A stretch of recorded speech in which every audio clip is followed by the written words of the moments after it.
That was an interesting transition. 1 minute. Gibson to go from criminal to chancery. Well, not. Okay, we're live streaming and recording. Oh, really? I did not know that. Good evening, everyone.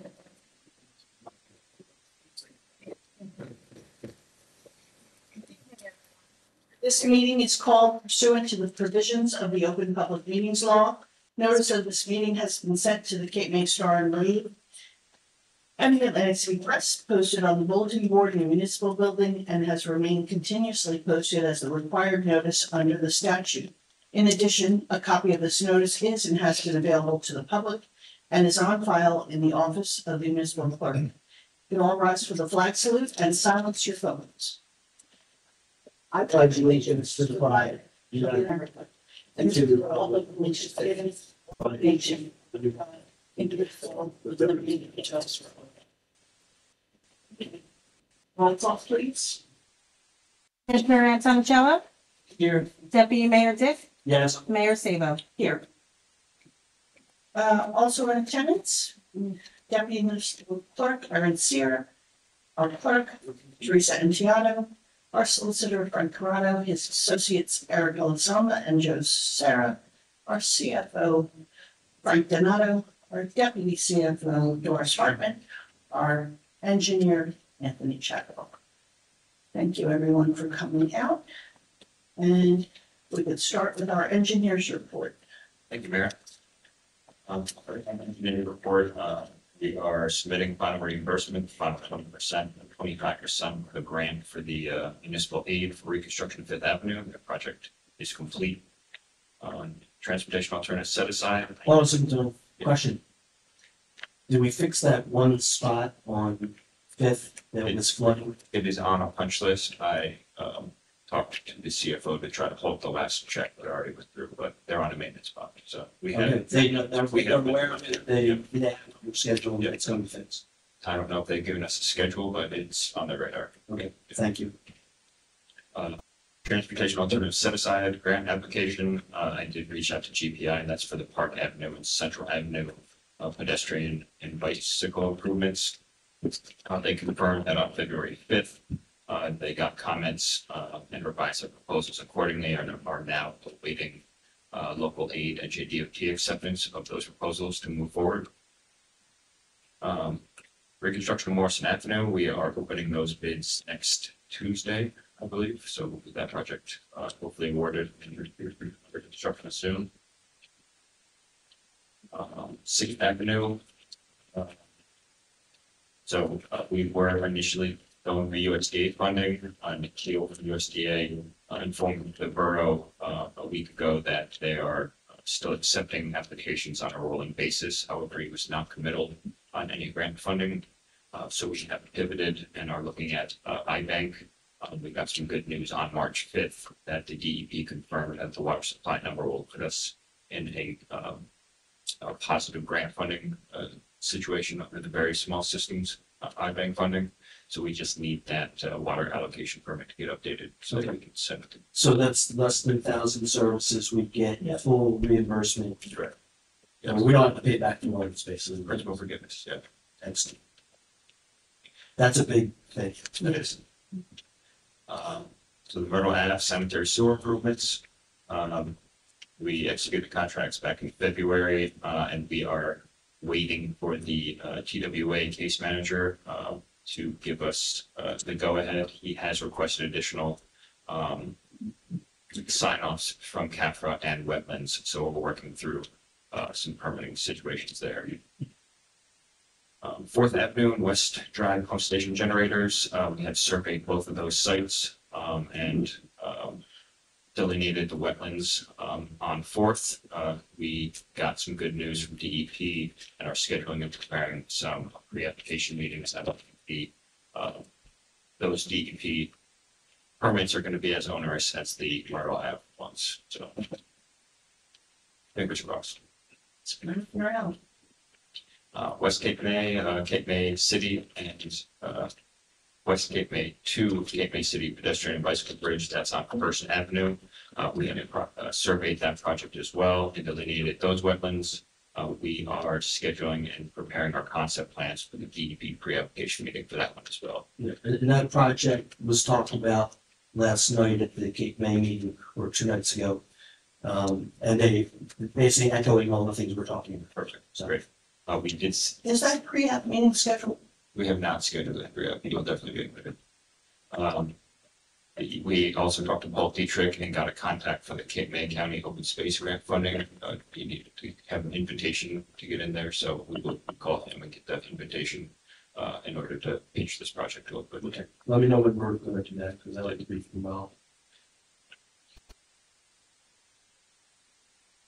And last but not least is the First Ave, Sunset Boulevard and Grant Ave. Survey has been scheduled, and I did get a response from Bob Church. I'd like to go over a couple of those updates as well. This is as it pertains to the borough of West Cape May. So the Pacific Avenue intersection right down the street from the First Avenue project. He did confirm that they are going to upgrade that pipe and install a tie flex valve or some other sort of check valve there in their project. I don't think that is going to include that sunken area around the Bay Saber, so we'll still have to investigate that, but anything within his right of way, I think he's gonna. Is it just at the Pacific location, or is it also, are they gonna fix the ones that are at Atlantic and Columbia? Are the Atlantic and Columbia ones not? I don't know. I'm just saying, if they're gonna have the road open, we probably should have some kind of inspection done and make sure that, prior to them, they open the road, if that would make sense. I will touch base with them. You said Atlantic and Columbia, Atlantic, Columbia, Bayshore, I'll touch base with them. West. Might as well do it all. I'm gonna have the road open completely, we might as well fix anything that needs to be fixed. For First Avenue, I confirmed that the timing near exit 0 and in between there and Shores Canal, we're gonna meet his match line on his plans.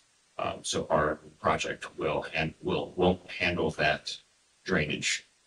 So as part of our project, that is part of the county's project. Just FYI. So the match line is gonna be right outside of that area. Okay. And then the Fifth Avenue Bayshore Road, I gave them all of that as-built, so that has alleviated the flooding on our portion. I think there is still some flooding down on Bayshore that he will now be connecting to as part of a county project along County Route 607, but he doesn't have it on his schedule yet. And last but not least is the roundabout.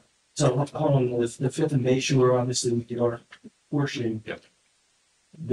It's clear that the water rolls across the road and floods on the one side. Are they gonna add additional storm drains? Is that what's On going Bayshore, on Bayshore? south of our project. South, right? Yes, that is. That's what their project is? Yes, and then they'll attach to ours, and then there's an outfall just north. So they had a concept plan that we kind of included in our design for Fifth. Okay. And then I gave him the as-bills to kind of piggyback off. One of the constituents who lives on that road had asked me about that, and that's what I was. Yeah, it's on his radar. Okay, It's just not a priority project for him. Last but not least is the roundabout. I know everybody's ready for that one to get underway, but he said it will likely proceed in the fall of 2026 after they get through permitting and the other hurdles that they have to get through. But he said the shovels in the ground around fall of 2026. and they're the county is actually funding, there's no That's grant, so it should free. be not an issue. Yeah, so that's, yeah. So, okay. Okay. Thanks, Toby. Yes, one question. Tom, did we have any information on that Pacific and Second Avenue, that leak that popped, that permeated through the cabin? We had a response down there that we thought was leaking, it wasn't a leak. Any information on that one? Pacific and where? Second, They think it was. It's a weird thing there where it's a phenomenon where water coming through and I think it had happened on those very, very cold days and hot days. I didn't know it was a final thing.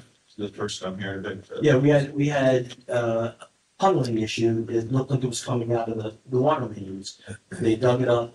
There was nothing coming out of the water mains. So the theory is that it was groundwater. Okay. But nobody really knows. But when they opened the whole street up, there was no leaks. The valves weren't leaking. They repacked all the valves. Water and sewer department. Water super department. Yeah, and Bill, and we actually had a third party come and do it because we wanted to keep it. I'll ask. Yeah, there was a local plumber who was from Atlas, so in the neighborhood not far away. And he had suggested that, because he's been there a long time, that that's always kind of leaked over there during very, very cold days and very, very hot days. And it would leak in a different spot on the wall blender, so if that helps you out with the information as far as. Did they give you a stream there, freezing up, who knows what's that? Thank you. Thanks. Okay. Moving on to old business, our special events ordinance, which we have been entering about for some time, however. All good things need good conversation, and we've received some very well thought out comments from the clerk's office. And Teresa, submitted those, and I would like to, for the commissioners to take a few days to review those and also, Frank, if you could review their recommendations and we can continue to discuss this. Because they're the ones who are handling these applications the most, and so I'd like to take a little more time to look at it. Yeah, most of the comments were regarding how the ordinance matches up with the application process. Yeah. And I saw that. yeah, and it wasn't something that we could just say, all right, let's just change this one line. There's some wordsmithing that needs to get done, so we thought it would be much more, as Carol says, much more prudent. Let's make sure it matches up with that process. While we're doing that in my office, if any of the commissioners have comments, you I have. can email them or call me or call Erica. I have a list of follow-up questions. So we're not going to introduce that ordinance tonight. It's going to be taken off the agenda. Yeah. Next item under old business is street signs, light posts, and fog. Any updates on those? I'll accept this one. Other than the meeting we had with the light company, Mr. Feinberg, we met with him, myself, George, and Greg. We got some preliminary pictures, and again, how many are they gonna be, the size, the color, we haven't even gotten that far. We have to have the historical society get involved as well as far as picking the actual ones out. But as far as the infrastructure, we have the infrastructure to do it, and it's a matter of getting the money on the lights. All right, so, have you presented your thoughts to the HPC yet, Jeff? Yes, we made aware of it. Okay, so that's coming up, and then, you know, and then we have to go through the purchasing guidelines for, Of course, yeah. so. And for the street name signs, Greg and I are working on a prototype that we're gonna present to the HBC and have them check it, say, this looks good, we like this. You might wanna change this, and then we'll have one made up and, we'll show it to, actually, we'll bring it to a meeting and everybody can look at it.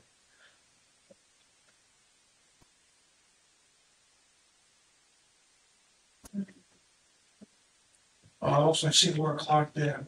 Again, we talked about the clock. That's an individual project. It's not tied in with the street signs or lights. At first, we thought it wasn't their separate entities. And then they went about 35,000 for a nice 12-15 clock. We talked about Mulvaney Park, but again, there's no decision where we're gonna actually put it.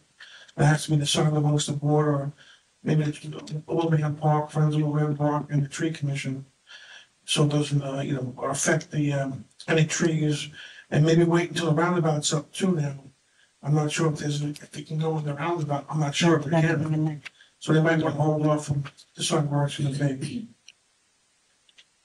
You know, I don't think we're allowed to put anything in the roundabout. I mean, it's really just gonna be a paver area. But, you know, they're gonna reconfigure that end of the park as well, so you know, which, you know, My rush, they should put in that spot. So, next up, control plastic dust and contaminants. We've had in our packet, an ordinance on the agenda for introduction. Commissioners, do you have any thoughts on whether this is comprehensive enough? Is there, I just, you know, when thinking about the actual tools that are used for, that contractors are using, like a chop box or anything, the requirements, contractors operating within the borough, this is going to, under section 10-13.2, contractors operating within the borough of West Cape May, in addition to other regulatory requirements, shall adhere to the following to control dust, trash, and plastic. So was asking, shall use a vacuum attachment on all saws to minimize the result of dust and microplastic particles. I'm not sure that every tool has such an attachment available, but so then later in the it talks about targeting their work areas and cleaning the area a minimum of once a day to prevent the dispersion of dust and plastic contaminants. So I don't know whether those the protections are so important here and the intentions are so necessary to have those protections here. I just want to make sure that's a practical application of the tools and the vacuum attachments and how it's stated in the ordinance, that it's, that, I don't know whether it's an or thing, that if you had the chart down, obviously that's not gonna prevent things from going in the air, but I don't know if those kind of vacuum attachments are available for all construction tools. And I'm not an expert on that, so, I thought maybe just another minute to clarify that part of it. But I'm looking at you, so. The change that you're proposing is one that could be made, even if the ordinance is introduced tonight. It could be amended, that doesn't change the substance of the ordinance. So that if you want to introduce this tonight, and then when it comes up for public hearing and final adoption, amend it before the public hearing and Because it's not adopt the amended. substantive change in the intention of the ordinance, it's Right. maybe just a practical matter for that. I just want to clarify a little more. I think the way it's written, I mean, it's all about containment of dust, right? So any electrical tool that you have, most of them have vacuum attachment. If you don't have a vacuum attachment for it, it's covered under D, which is target the area in which you're containing the dust. And if you're not using a power tool, the spread of the dust is going to be much less than you would if it was a power tool. So I think Making sure that would cover non-power tools that target. I mean, you're not going to completely eliminate it. Incidentally, I shamelessly stole this ordinance from Cape May, which adopted this ordinance last week. Sometimes last maybe one. that happens as much as we- Well, I think it's a great ordinance, and I've worked in carpentry and knife tile, and if you ever using dry sort of cut cement or tile, the dust is out of control. Versus wet soil, and the wet soil contains the dust, like we're not gonna go down and they have fire hose to keep that dust down. So Jack, I was just asking, so we're like, again, I don't know all the tools, but a standard chop box, Sure. Is there a vacuum? There's definitely, there's a bag attached and it should be cleaned. Sometimes guys with the bags missing and they don't clean them now they're usually, they gotta be maintained. And that does help. And also what George said, that they can have a little containment section and then they clean it off. Well, yeah, let me target it. Okay. It's, Yeah, no, I absolutely agree with the substance of it all, so.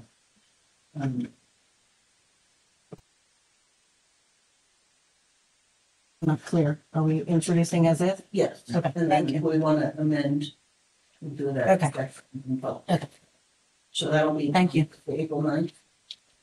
For second reading. Or Teresa. Yes. Okay. No. Adoption? The next March meeting. There's no 28-hour or 10-hour, yeah. It doesn't have to go to the planning board for referral, Gotcha. so it can be adopted at the next meeting. Okay. It says it right on the resolution. I mean ordinance as well. Okay. The ordinance for water conservation and emergencies, we have an updated version. There's two separate ordinances on there, one for conservation and one for water emergencies. And I drafted those with some attention to the, Microphone. I'm sorry. There are two ordinances, one for conservation and one for emergencies. I used what the Environmental Commission had put together, although I added some other stuff. I also included George's suggestion that there be a warning for a first violation rather than an automatic prosecution. And some language that you suggested, Mayor, about defining when water emergencies could occur.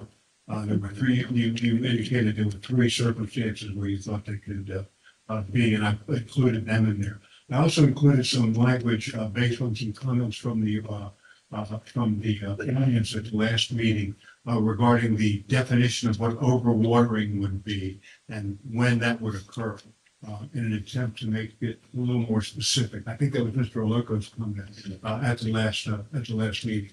So that's in there as well. And I think that these deserve careful attention, and I don't want the commission to rush into adopting them, because I think the last time we tried to do this a number of years ago, it became very controversial, and I'd like to have a clean ordinance to present to the public, when a clean ordinances to present to the public. That was only a year ago. It was only a year. It seemed like 7 years ago. It was last year. I have a question on, I guess you're gonna, I have a question on this actually. There's a little bit of a conflict, on here under section 7 enforcement. I see that what you've added being for first offense, owners of properties on which violations are observed shall receive a warning only. That's in there.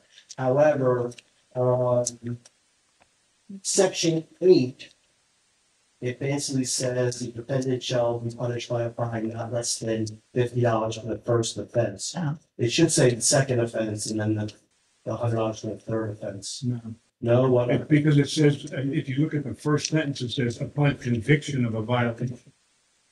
So the So it's first, technically not the first. first The offense, first is a warning, the second is the first violation, is what I'm saying. Okay, all right, thanks for you have to that. be convicted before you can get fined. Gotcha, all right, thanks for that clarification. Okay, I'm good. I have a question, Frank, on the water compensation at the very first paragraph. I was wondering if we can add a couple of things and take out. In the very first paragraph, it reads, Good section. whereas, right, the governing water conservation, the first part of the ordinance, top of the page. Right, we have to end. There's a Department of, New Jersey Department of DEP, the water indicator, it's a science report. And maybe we should add that as well, it's given by New Jersey, it's that monthly report that comes out weekly. What, It's a report on the DEP, New Jersey. It's a water indicator, report, and that confirms, well, with the water, with as far as. are you talking about the first whereas clause? Yes. Okay, and say again what language you'd like added? Well, it says, and I like to add the New Jersey Department of Water Indicators, DEP, report that comes out. There's an end, yeah. So you want some more. And I have the, You want some reference to that weekly DEP report? that confirms, that Okay. report indicates. I have a copy of that, I Yeah. believe. And that indicates if there is a water emergency, if not close to it, to really support it. All right, I'll add some language. It's a little more data driven, it sounds. Just, I was looking at it also on the second paragraph, whereas it says, believes that certain water use should be regulated to help conserve the supply thereof. Maybe we could say the use of water, conservation measures versus, to be regulated, to conserve measures. Take out regulated and then maybe should to conserve measures. It's a conservation, it's a voluntary conservation. I don't have a problem with changing regulated to conserve. Oh, okay. And then, Although I have to tell you, Jack, I think it's more accurate to say regulated, given the fact that what this ordinance does is regulate in order to conserve. I also looked over at the next paragraph, line, section one, applicability. It says that the following restrictions apply. Again, this is, it's water conservation. It should be the following water voluntary conservation apply. These aren't really restrictions, this is a conservation. If once you're in emergency, the other ordinances with the, emergencies. Once you're in the emergency, you're in the regular enforcement part. This is all just more like conservation that we'd like people to do, but I don't think there's much bite as far as enforcement. Okay. Again, Jack, I'm not quite sure I agree with you. I think that the sections, the applicability section, section one, the reference to restrictions refers to this, the verbiage in section two, and those things in section two are clearly restriction. The purpose of those restrictions is to enhance conservation of water. But I think it's more accurate to call them restrictions than, if you want me to change the language, the commission wants me to change the language to conservation restrictions or conservation measures or something like that, I can do that. But I'm a believer in calling a restriction. Okay, I was just a suggestion, and then whatever you guys think's best for the, your ordinance, of course. The next page on C, section two, ADC, there was one, I didn't know what the definition was, and, so we're on C, Juicy. outdoor watering rooms and gardens and on C. Three. In three, yeah, 2, 3, ABC, this is just above the three, there's a C. Yeah. Next page, and, it goes on to say reasonably preventable. I didn't know what that, define that, what was reasonably preventable. I struggled with that. That's my attempt to make that a little more specific in response to Mr. Aloka's comments at the last meeting. But if there's more specific language, Yeah. I really wasn't able to come up with it. If any of the commissioners can come up with some suggestions, email them to me or tell I them. think that's excellent. I mean, to the extent reasonably preventable, the example that Mr. Loco used was, it's 5 o'clock in the morning and there's a 50-mile-an-hour wind and I have my sprinkler on and it's in my driveway. Reasonable expectation of anybody would say that there's probably going to be spread of that. So, I mean, that was the example we used. The consequence, the way in which overwatering could occur there's so many ways that other than this kind of relatively, I agree, Jack, it's kind of general language. And there's some wiggle room in there. The words reasonably preventable are not highly specific. But if I were to list every situation in which overwatering would occur, this ordinance would be 50 pages long. Well, thank you. I think one thing on the ordinance on the governing the water emergencies, I saw that under middle page under one, A1, declaration of government of New Jersey, water emergency existing geographic area includes West Cape May. I'd also like to select city of Cape May, because the city of Cape May ultimately determines they can also be affected, it affects us, and that's it. So, It's there under 3, yeah, It's section 3, a determination by the city of Cape May. yeah, okay, yeah, I saw it there as well. Yeah. Okay, Mr. Felton should be there. I have a question on the governing order of emergencies, section 1, number 2. That one is very specific in terms of how long it shall be in effect. And it's specifically 90 days unless extended or repealed as set forth below. So the very bottom of the page. And then section 3 is duration of water use restrictions. And it's very different. It says any water use restrictions imposed by the borough or its water department shall be applicable no longer than reasonably necessary, not 90 days. So it's almost, it's kind of in conflict, because that one, section 1, 2 is extremely specific to that instance. There's nothing very specific in section 1, where the government says that. So do we really need the 90-day thing, or is the section I 3? I see your point, though. Yeah, does section 3 cover that? I'll take that out. So you'll take out such resolution may, that can be blah, blah, blah, blah, shall be in effect for 90 days? Yeah. Okay. And it'll revert to section 3, duration of warrant was record. Got it.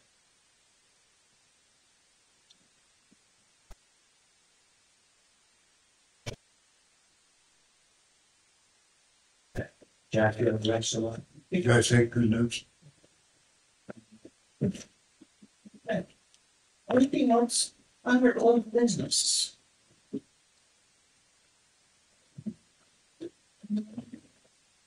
Then we move on to new business and the introduction of the municipal budget, which is covered under resolution 77-25, but we have our CFO and deputy CFO here. Let's see. You need me? Stopped streaming for some reason.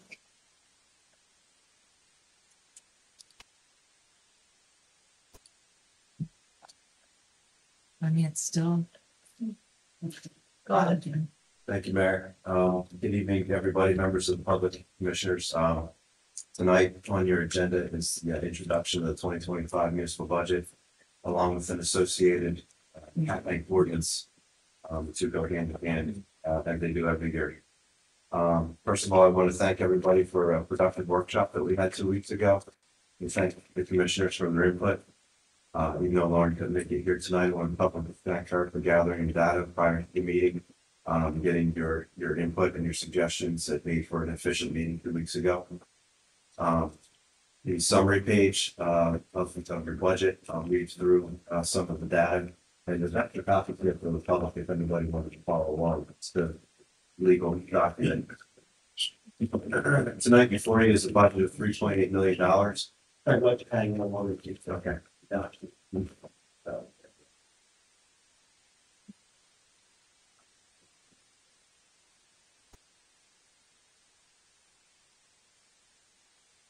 So the upper left-hand section of the summary document, $3,839,000 is the annual budget this year. That's before us tonight.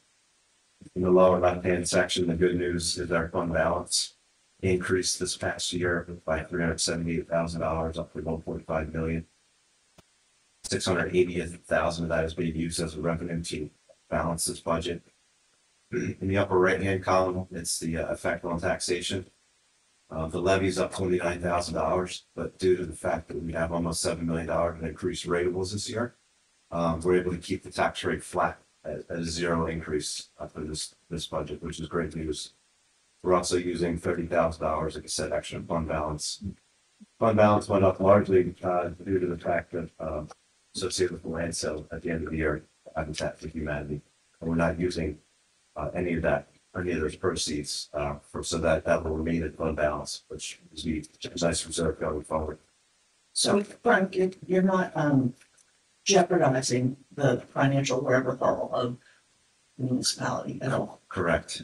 Your reserve increases, and like I said, you're not even touching any of the land sale proceeds to balance this budget, and you come in at a zero tax rate increase. The borough continues to benefit from other outside local revenues, such as the liquor license sales from years ago, the occupancy tax and the cannabis tax, all of which help bring this budget into the zero. One thing on the liquor license that is starting to get towards the end, we talked about that at the, there's going to be 176,000 left in that trust after this budget. So we might want to start to whittle down the amount that we're using each year over the next couple of years. But the additional fund balance will allow you to offset that, and so that will be good. So you'll be able to keep taxation stable, even as the liquor license starts to dwindle away. How much did we use out of that, for this year? 100,000. 100,000. Yeah, for several years now. Right-hand side of the summary sheet in the middle, I'm happy to report to you're compliant with both cap laws. There's a spending cap law, which is associated with the ordinance, that's the cap bank ordinance. And then there's a 2% tax levy cap law for 67,000 underneath the requirement of that law. Your budget continues to fund capital improvement fund, which provides down payments for capital improvement ordinances to the tune of another $50,000 this year.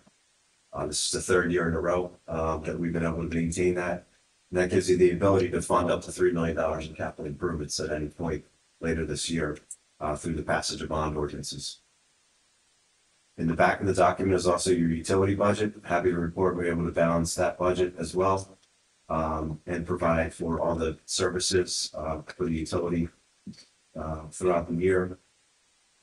So at the generous surplus in the utility of $680,000, which insulates you against any future rate increases for the foreseeable future. Keep in mind that this is just the local portion of your tax rate. Happy to report that the county is also they're looking at a decrease this year. That's largely in part to the privatization of their senior living facility. But be that as it may, it's good news to all the taxpayers in Cape May County. I don't have a feel for this local school, the regional school yet, but at least for the local portion and the county portion, you'll be looking at a decrease here in West Cape May.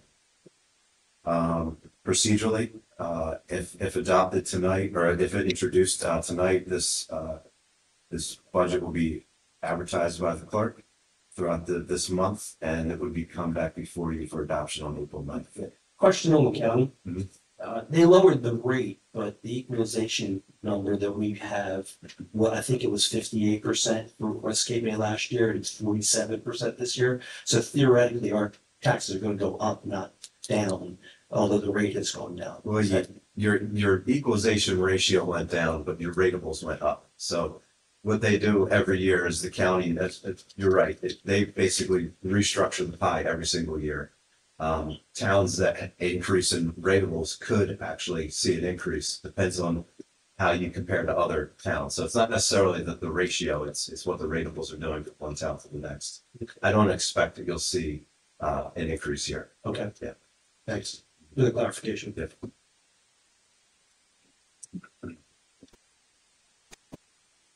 Other questions, commissioners? So, as Frank said, this plan is to introduce this budget tonight. And then it will be on the agenda for the April 9th meeting for second reading and public hearing at that time. So, okay. Number 2 under new business is the cap bank ordinance for introduction. That's resolution 642- ordinance.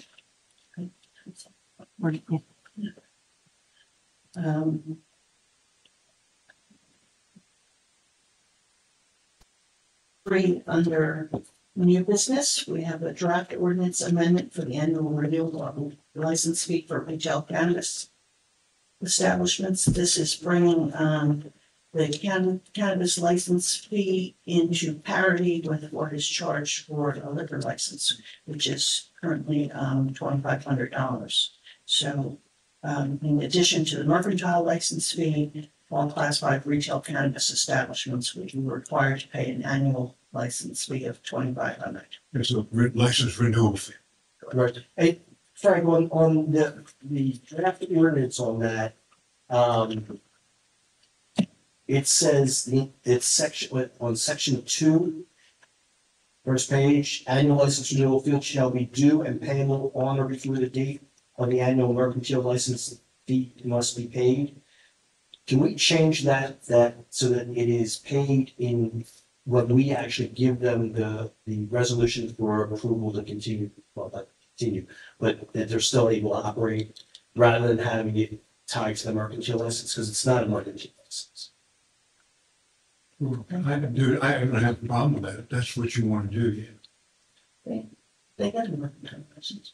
I know, but this is not a mercantile license. No. The question But they're is, saying This is associated with the license fee, which we, I think it was May last year, that we had a resolution where we said they can continue to operate. They said we can still, if you remember, I'd like to have it in association with that rather than with the mercantiles. okay.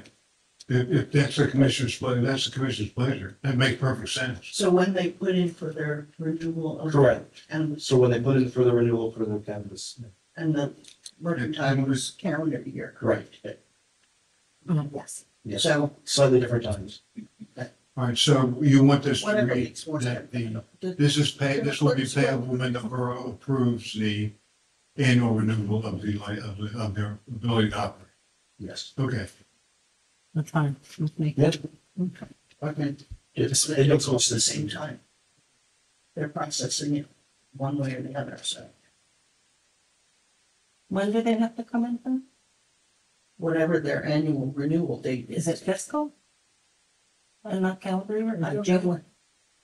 July? We can go back and look what it was. I mean, does the liquor I license? think it matters. the liquor That's license- fiscal. Do the liquor licenses renew on the reorg? No, They have a particular annual date. correct. So that, Yeah. yeah, it does.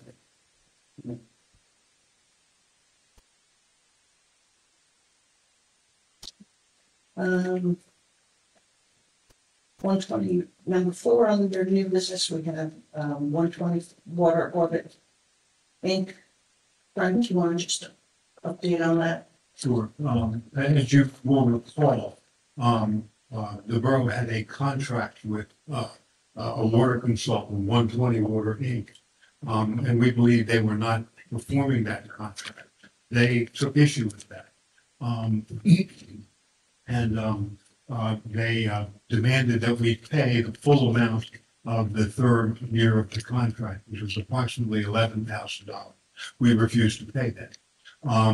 They turned the matter over to a collection agency, Kinnem Incorporated, and Kinnem sent us a correspondence saying basically, we want you to pay this.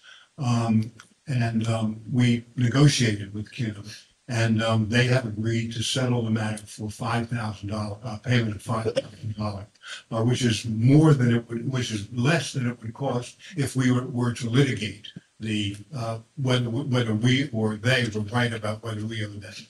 So this is a win for the borough. We've negotiated a settlement of this dispute that will include not only a reduced price that is less than the litigation costs, but will also give the borough full release of any liability. So what this resolution does tonight is authorize the approval of that $5,000.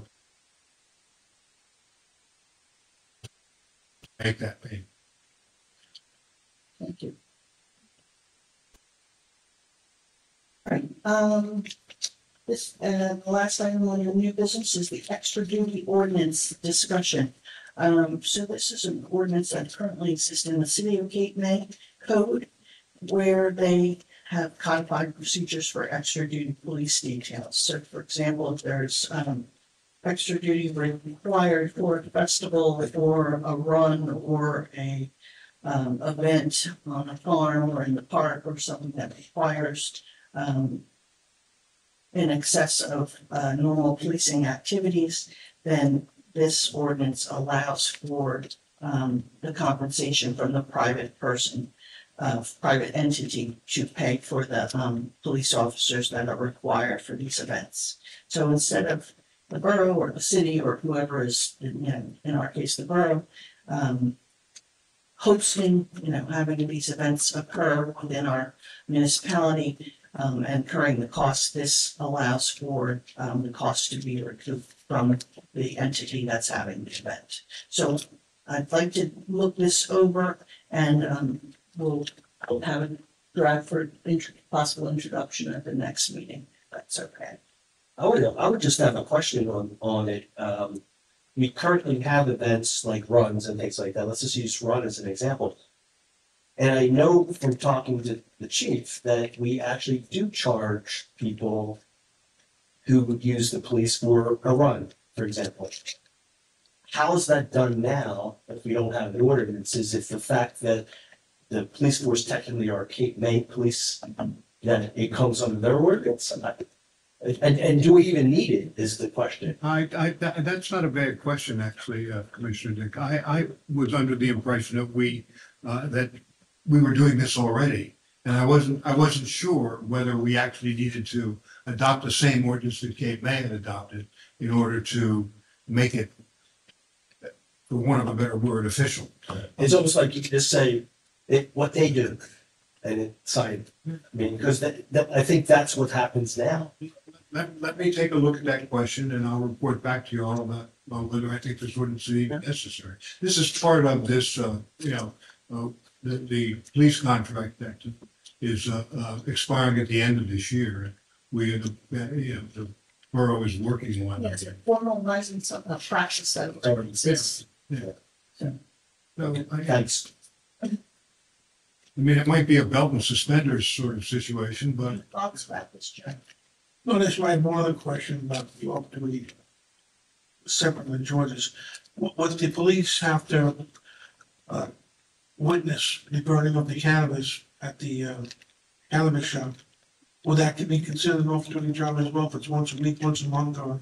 That's not a requirement for them to be present there, so that won't be happening again. And what it wasn't, They don't need It's not a requirement. we can make a requirement as. There's a report, the CRC monitors that, and it's done on camera for the CRC. It's not a requirement that the police are there for that. It's in the regulations, the state regulations. Well, I have concerns about that because Do you know what it entails? yeah, I just hope that it gets done because there's a black market out there and listen. It has to be done on camera with the CRC viewing it. It's not a requirement that the police are there if you want to review those I know regulations.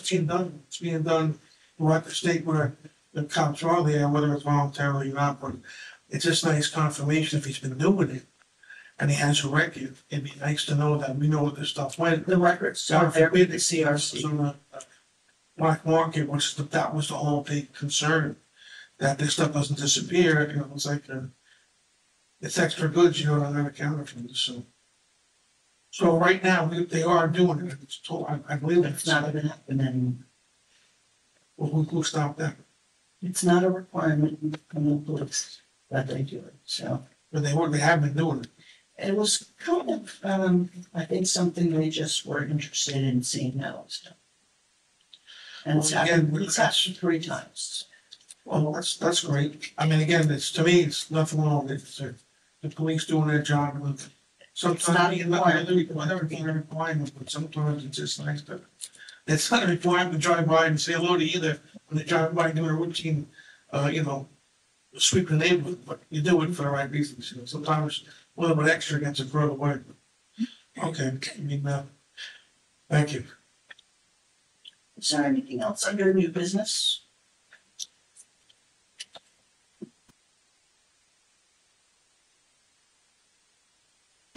This time I'll open for public comment. If anyone from the public has any comment about anything discussed during the work session, please come forward and state your name and address for the record. Seeing no one wishing to speak. Sorry.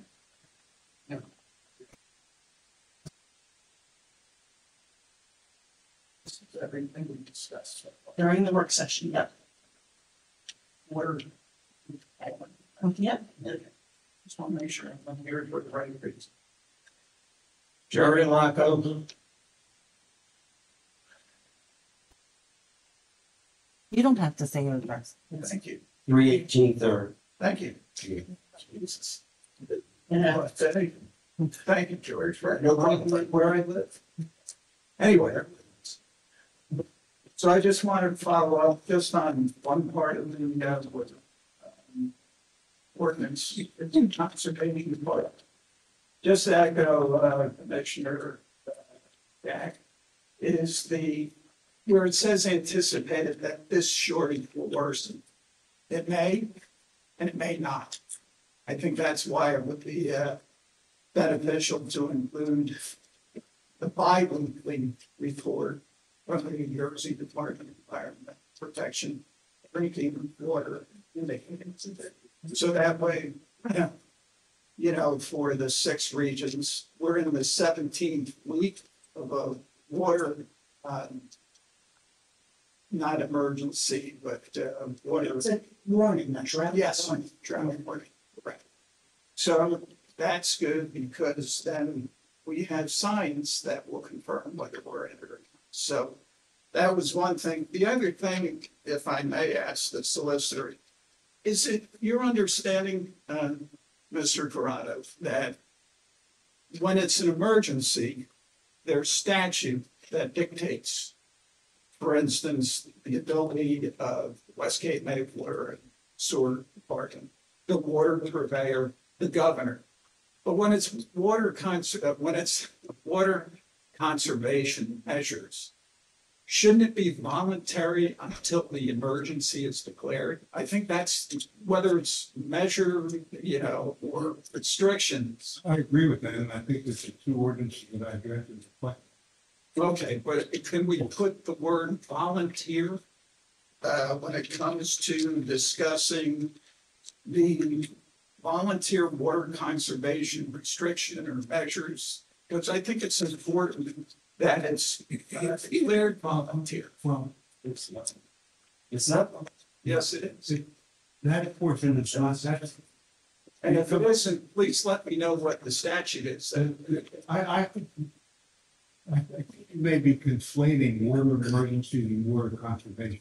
The borough has the ability to say, given the fact that irrespective of whether an emergency, given the fact that there is there are threats to, desalination of saltwater intrusion and, declining aquifers.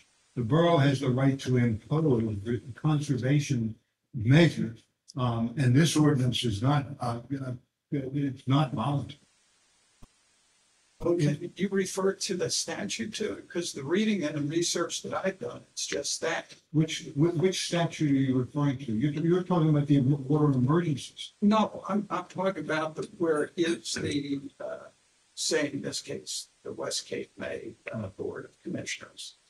The ability to say that it's not voluntary is that it is restrictions. And that the way I read it. Restrictions on conservation or restrictions when an emergency exists? Well, that's why I think it's important to separate restriction from measures, because everything I read from the DEP talks about measures for. I'm happy to look into that, but I'm not sure I agree with you. As a matter of law. Yeah. I think that irrespective of whether the, even if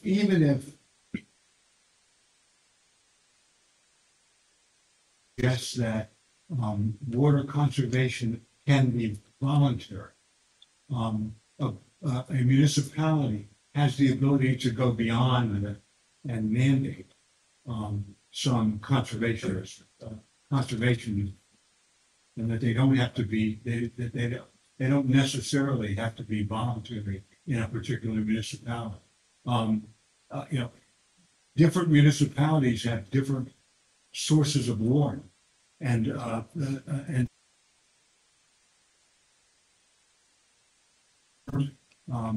circumstances that, that may or may not require conservation. So I'm not persuaded that, Cape May is restricted, given its particular circumstance, from making conservation measures as opposed to what has to happen if an emergency occurs, making conservation measures mandatory, simply because there's not a statute that says so. I realize that, but as we talked about in the last meeting, it's a balance about, environmental, concerns versus private property. And so that's where I think that there needs to be some clear distinction that says, where is that line that goes from, water conservation measures to private property rights to have and use the water as you pay for it. I take that point, but that's a policy decision that these elected officials are, they're here with me. But They're the ones that make that balance, not me or you. no, but isn't it, when it comes down to, it'll be my last comment. When we're talking, it's just the concern of the individual property rights. And I know George and I go back and forth on this between the balance of the concerns about the environment, which nobody disagrees with.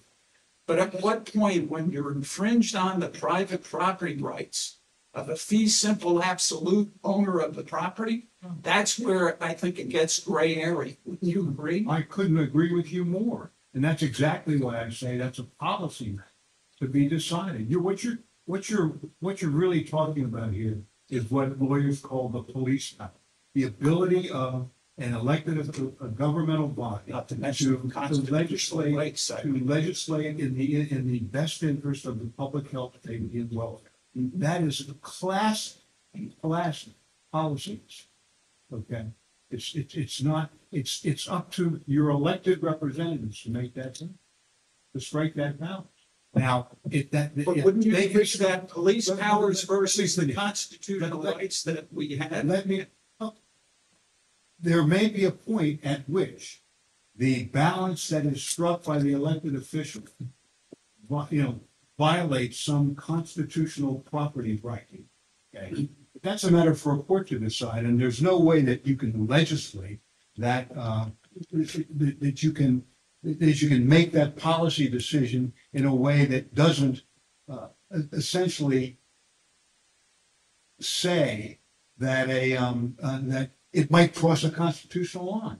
That's why you have a court. That's why, I'm trying to think of the most recent example of the takings cases that are around the forfeiture of foreclosure, when foreclosures occur. The Supreme Court just decided. Those are the kind of questions, those are the kind of policy decisions that a municipality or a state has made, that a court is going to say, you may have gone too far and intruded upon the property rights, the constitutionally protected property rights of the individual. But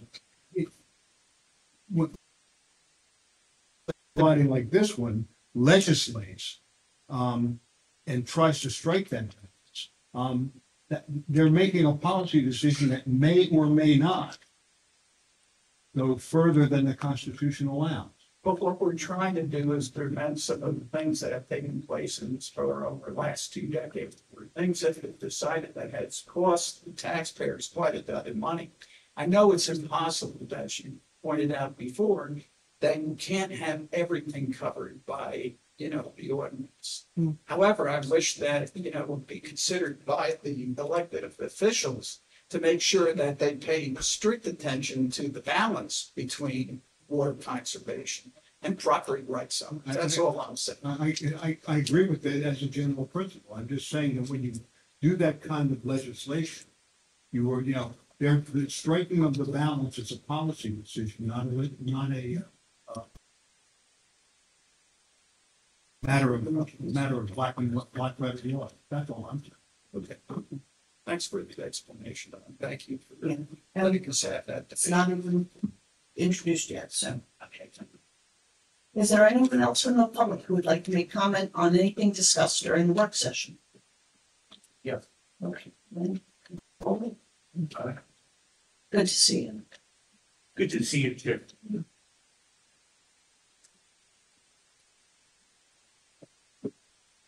I've got some questions and some concerns. Oh, just say your name, Lynn. Correct. Oh. Lincoln Inskeep 601 Sunset Boulevard. I don't understand under new business what number 2 is, cap bank ordinance. Cool, I'm glad you're still here, Frank. What is that? So the cap bank ordinance, puts into place two provisions of the law related to the budget. The state assigns a cost of living each year. This year, they assign that at 2.5%. It allows us to add an additional 1% or 3.5%, which allows our budget to be compliant this year. So we would like to take advantage of that. Once that extra 1% is applied, our budget is $6,200 to the good as far as complying with that law. So that $6,200 would then be available as a banking for the next 2 years' budgets. The banking is available to carry on. So it's a cost of living adjustment. Yes. Okay. And number 4 under new business, the water audit. What is the water audit? That's the name of the company The name. that's chained by the borough to basically investigate or Says, there were consultants to deal with, I'm sorry, go ahead. go ahead. I'll let you explain. There were consultants to deal with the way in which the borough was implementing its water charge. Okay, so we hired a company to audit how much water we. No, No, that's just the name of the company. no, They were- Okay, so Yeah, it's just the name of the company. what did they do? not much. There it was about, Why are they threatening to take us to Because small claims court? No, they're not, but because we disputed the service that they provided. Right. And then And we could have just, They- we're and they we're said- gonna reach an adjustment and pay them off. yes, Yes, that's basically what we're doing. We're paying them For what reason? because it would cost us more to litigate our position and win. What service did they provide? We didn't think that they provided the services that we contracted.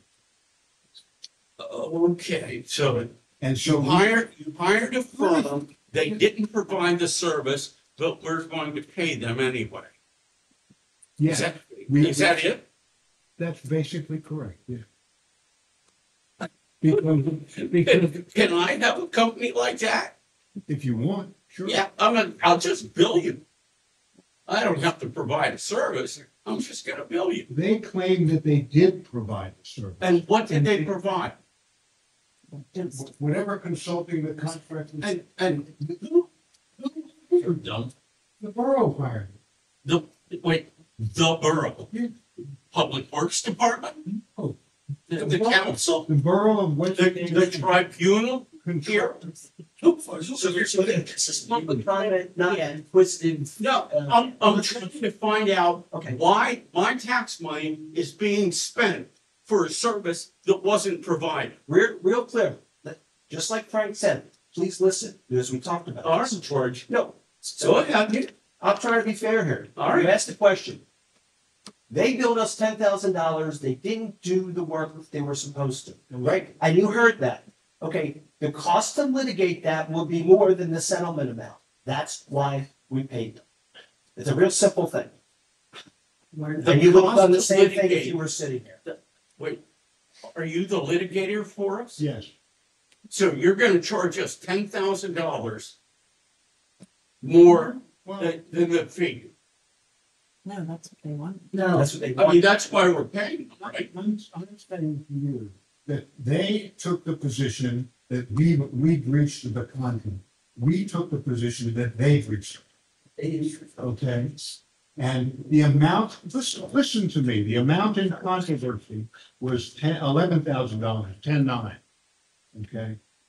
If that case went to court, in order to vindicate our position, we would have to pay more than, even if we won, we would have to pay more than $5,000. And if we won, we wouldn't be able to bill them for our costs? No, we would not. Because they took us to court. Yeah. Okay, so if a party takes another party to court, You can't, the American rule is you don't get attorney's fee if you win. You bear your own legal.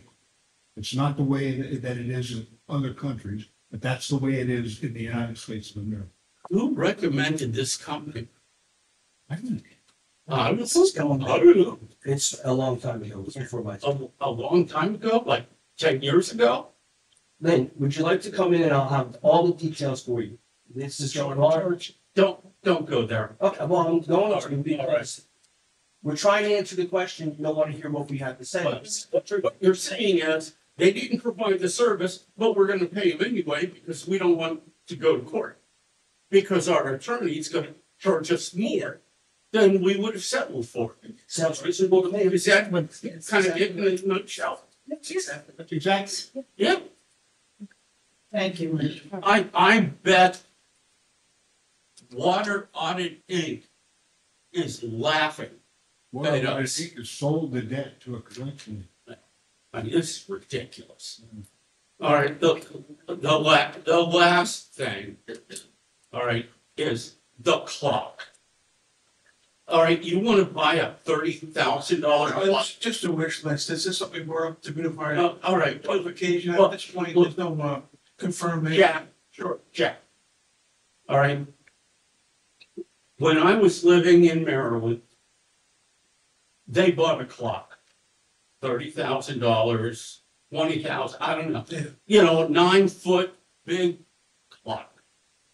What they didn't realize was you don't just buy the clock. You have to install the clock.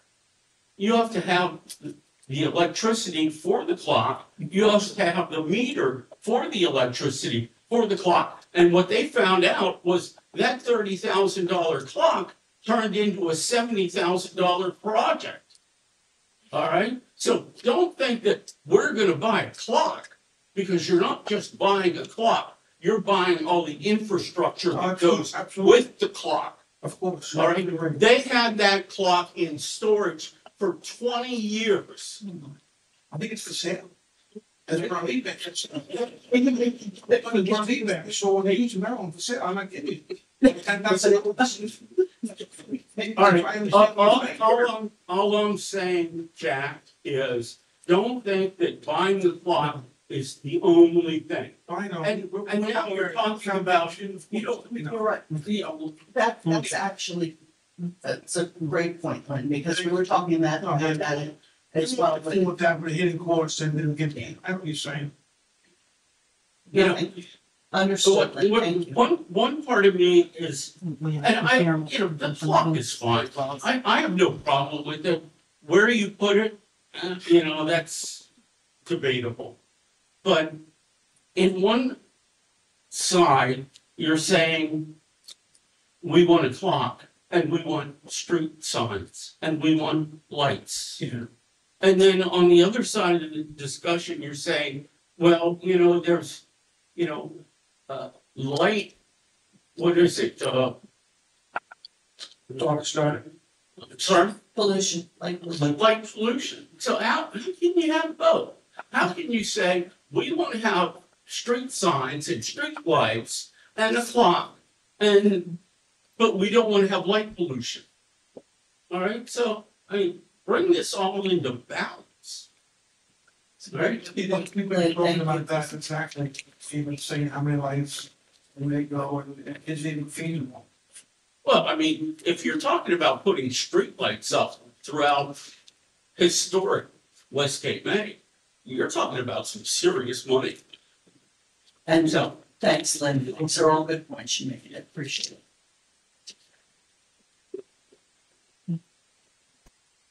Anyone else from the public who would like to make a comment?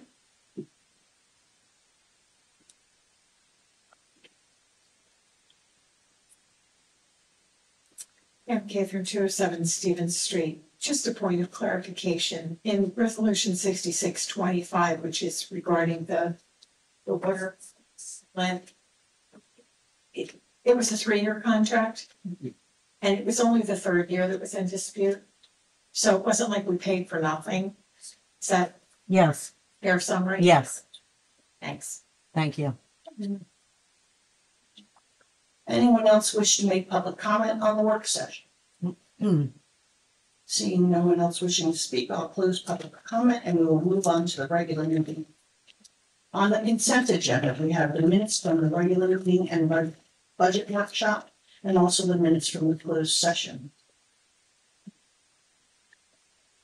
Ordinances for introduction and publication, we have ordinance 642-25, an ordinance to exceed the municipal budget appropriation limits and to establish a cap bank, as clarified by our CFO. Can you give us all something? I'm sorry. All of this can be done in the consent. The introduction of the ordinances and the resolutions, yes, unless any of you want to pull in there. Okay. For any of these. Well, we're, The adoption is not consent. yeah, so,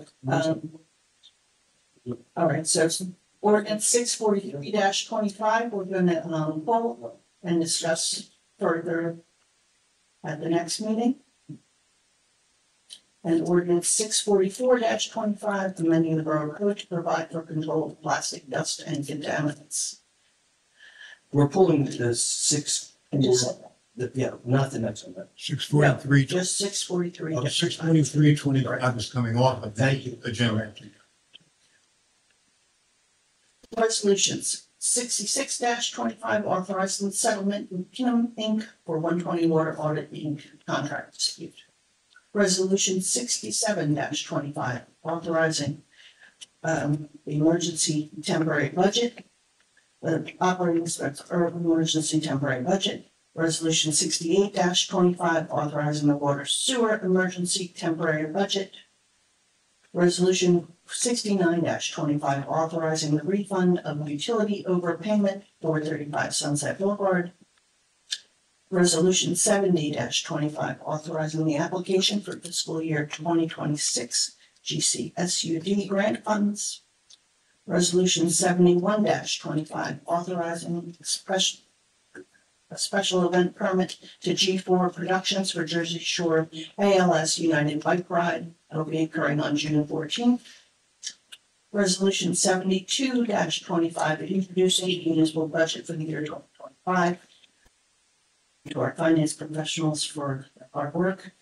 Resolution 73-25, authorizing Triad Associates to submit an application to the, I don't even know what that stands for off the top of my head.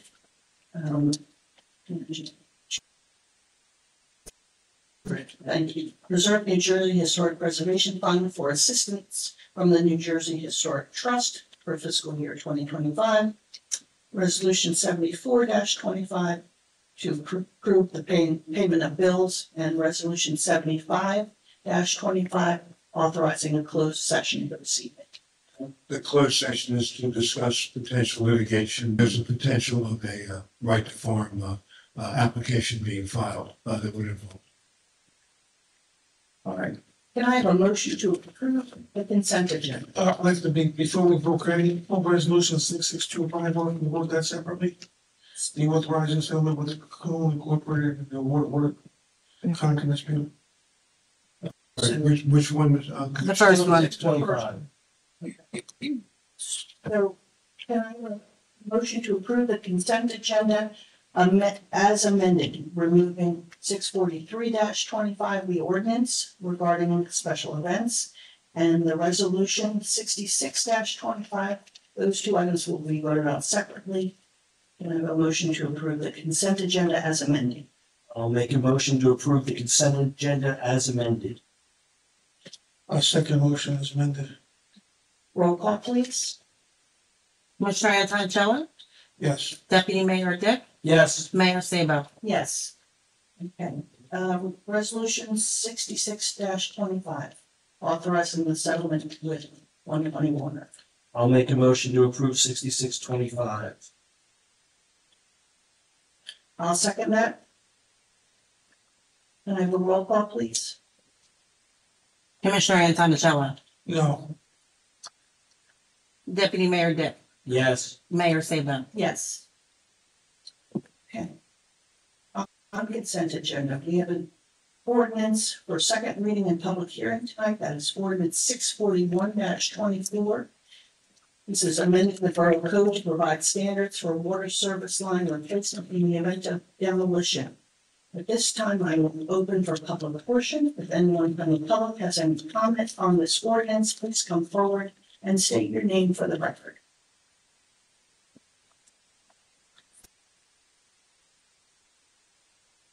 Seeing no one wishing to speak on the ordinance, I'll take a motion to approve ordinance 641-24. I'll make a motion to approve ordinance 641-24. sorry, 25. 25. Yeah. Start. What are you talking about? No, Six- the ordinance six- is- No, the ordinance is 641-25. Yes. I'm sorry. Yep. It's a typo on the agenda. Yeah, Yep. there is a typo on the agenda. Roll call, please.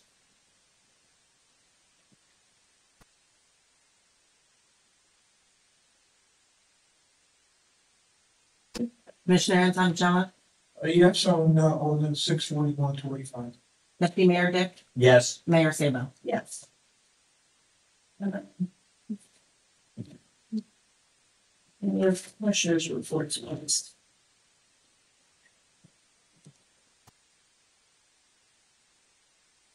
Okay,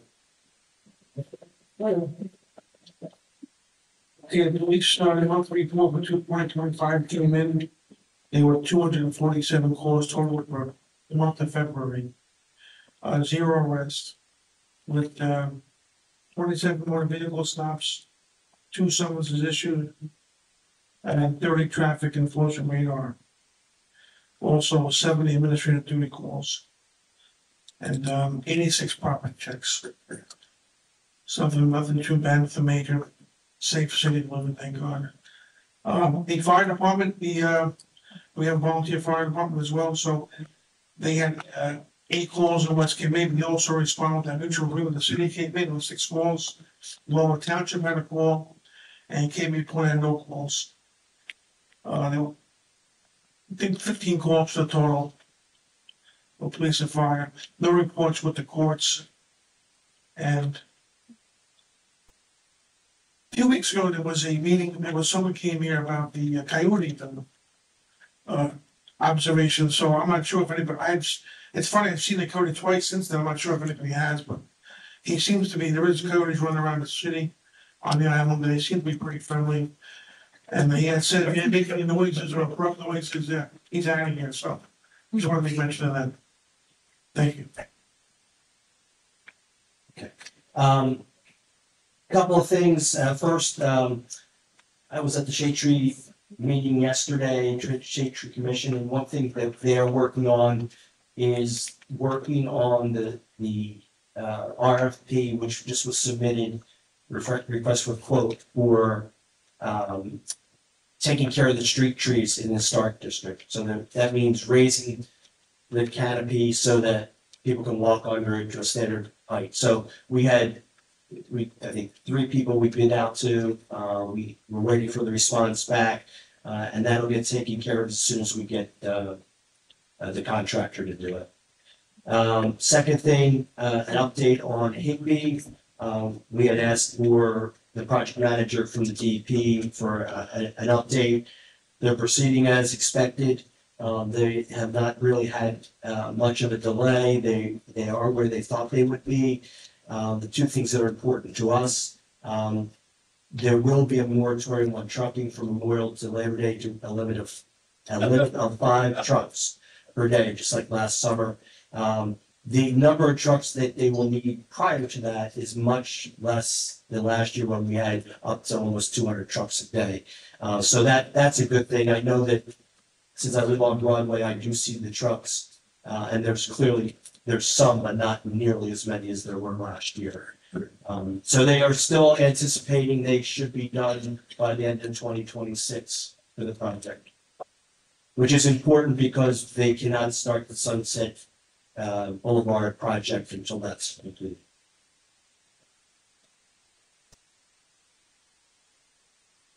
Things, let's see here's remind me that farm market applications are open and being received. We're lining up music and taking applications from vendors, so if anybody is interested in hawking their wares or has a great product that is related to our farm market, please, by all means, get in touch.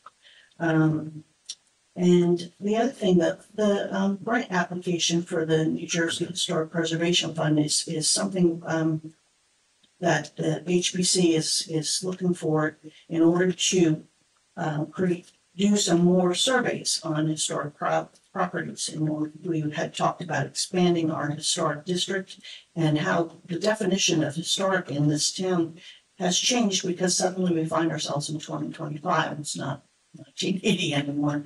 And so our historic homes are not just the ones from the 1800s, but we're looking into early 1900s, the cottage styles, some of those unique styles that we see here at Westgate May. We want to get them cataloged properly and added to our historic district. And then we can make sure that we're taking the right steps in terms of preservation. So thank you, everyone. Thank you to Doris and Frank for hanging in there with us and for helping us stay in good standing. It's appreciated. At this time, I'll open for public comment. If anyone has a public comment, please come forward and state your name and address for the record.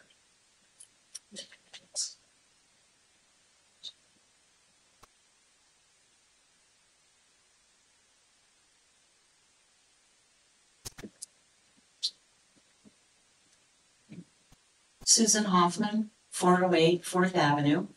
And just another announcement from the Shade Tree Commission. We're in the process right now of gathering names of people who would be interested in having a tree planted on their property this spring.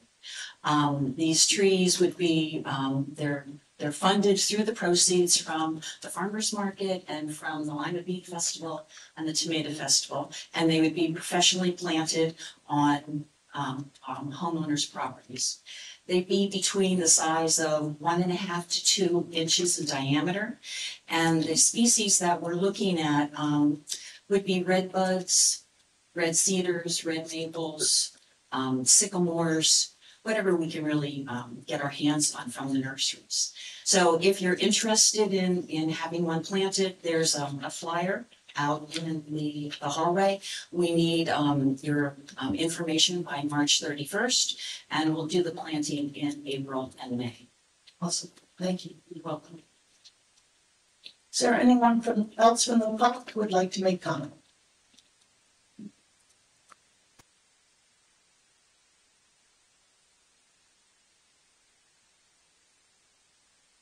Asking 302 6th Avenue. Just like my husband and I would like to just bring it to your attention that the property between 5th Avenue and 4th State Street, there is a lot of dumping going on there. And there's a sign that says no dumping, but we walk our dog every day. And we're seeing, like, we went around one time with a garbage bag and completely filled up an entire garbage bag. But the State Street is like, there's brick there, concrete, there's literally a garbage bag thrown there. So I just wanted to, I don't know if anybody has seen. Is it the property side with the houses or is it, No, it's the other side? It's the other side. Okay. It's the other side. And there is a lot of garbage there. Just. Okay, thank you. Thank you. One time I found a litter of puppies there. It's a long time ago. Anyone else from the public who would like to speak? Seeing no one else wishing to speak, I'll close public comment and we'll take a motion to move into closed session. I'll make a motion to move into closed session. Second motion, Roll call. Commissioner Antonello, yeah. Deputy Mayor Dick, Yes. Mayor Sabo. Yes. For the record, Mayor, I don't expect any official action to resolve this. As a result of this closed session.